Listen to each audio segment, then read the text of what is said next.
When things get too hard, let me say that again. When things get too hard, not if, when. Because if you are alive, if you are breathing, if you have ever dared to love, to dream, to build, or to try, then you already know that hardness is not the exception. Hardness is the curriculum. Hardness is the classroom you never enrolled in but cannot drop out of. And when the weight presses down on your chest like a collapsed star, when the path forward vanishes into fog so thick you cannot see your own hand. When every bone in your body screams for you to lie down and never rise again, that moment, that unbearable, cracking, suffocating moment is not the end of your story. It is the beginning of the only part worth telling. We are told from the time we are small that life is supposed to be fair, that effort equals reward, that if we just work hard enough, stay positive enough, pray enough, plan enough, then the hard things will stay on the other side of the fence.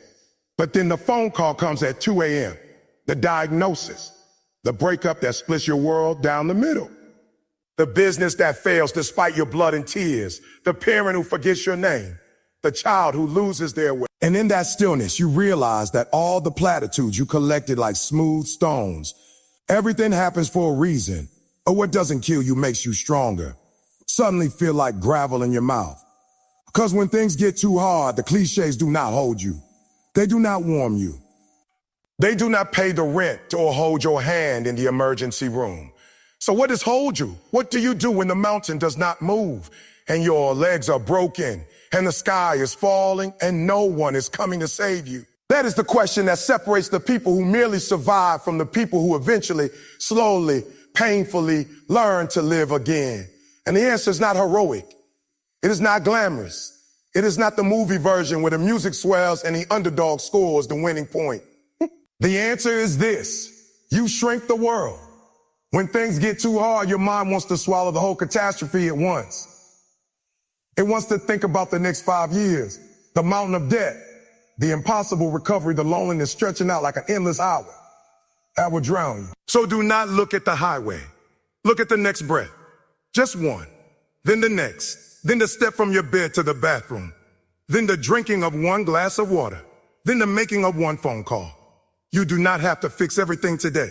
You do not have to be brave or wise or optimistic. You only have to do the next small, manageable, ridiculous thing in front of you. Wash one dish, write one sentence, walk to the mailbox, cry for 10 minutes, then stand up. The great secret of human endurance is not power. It is smallness. It is the discipline of pulling your focus back from the horizon to the inch of ground beneath your feet. And let me say something crucial here. When things get too hard, you are allowed to break. No one gets a medal for never shattering. The strongest steel goes through the fire, yes, but it also goes through the cooling, the bending, the reshaping. You are not a machine. You are a living, bleeding, trembling animal in the universe that does not owe you mercy. So if you need to fall apart, scream into the pillow. Delete social media, eat the cold pizza at 3 a.m., call a friend and say nothing. Drop every ball that is not essential. The world will tell you to perform strength. I am telling you that sometimes the bravest thing you can do is admit that you are too tired to be brave. That is not weakness. That is honesty. And honesty is the foundation of any real recovery. Now, I want you to think about the hardest thing you have already survived. Go ahead. Let it come into your mind. That thing you thought would kill you. The loss, the failure, the betrayal, the illness. You are sitting here today, breathing, hearing these words, still existing. That means something. That means you have already done the impossible at least once. You have already walked through a fire and come out the other side, maybe scarred, maybe limping, but still here. You carry that proof in your own memory. So when this new hardness arrives, you do not face it as a beginner. You face it as a veteran of your own wars. You have survived 100% of your worst days so far. That is not a cliche. That is a statistical fact. But survival is not the same as living. And when things get too hard for too long, survival can begin to feel like a prison. The exhaustion becomes a fog that never lifts. The joy becomes a rumor you heard once. The friends drift away because they do not know what to say. The mirror shows a stranger. This is the phase where most people give up. Not on life, but on the idea that life could ever be good again. They stop hoping, and hope, when it dies, leaves a very quiet corpse. So let me speak directly to that person, the one who has stopped hoping. You do not need to feel hope right now. Hopelessness is not a sin. It is a symptom of carrying too much for too long. But here is what you can do. You can act as if hope might be possible. You can get out of bed even though you do not want to. You can eat something even though food has no taste. You can walk outside even though the sun feels like a lie. Not because you believe it will help, but because the alternative is the slow death of giving up on giving up. And you, of all people, deserve more than that. Not because you are special, because you are human, and humans were never meant to carry the weight alone. Which brings me to the next truth. When things get too hard, you are not supposed to bear it in silence. We live in a culture that worships the lone wolf, the stoic hero, the one who never asks for help. That is a lie. Wolves die alone. Humans survive in tribes. If you have one person you can call them. If you have no one, call a hotline.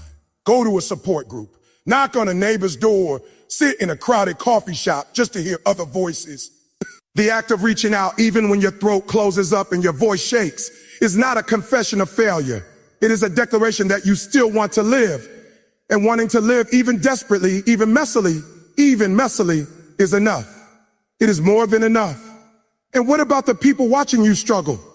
The ones who say, oh, just think positive, or try harder, or someone else has it worse.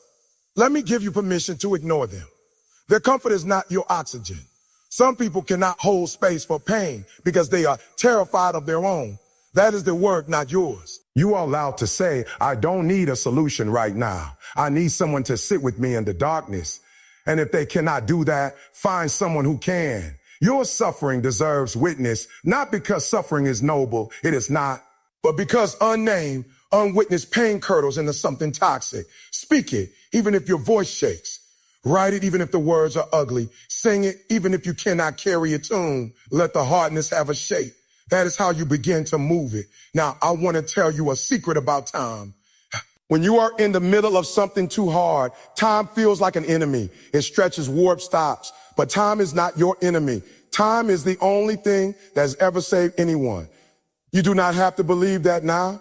You just have to survive the next hour and the next. And then one day, without warning, you will notice that you laughed at something, a real laugh, from the belly, not the polite one you do to fool people. And then a few days later, you will sleep through the night. And then a week later, you will think about the future without feeling sick. These moments will not arrive on a schedule. They will not arrive because you earned them. When things get too hard, choose to carry again.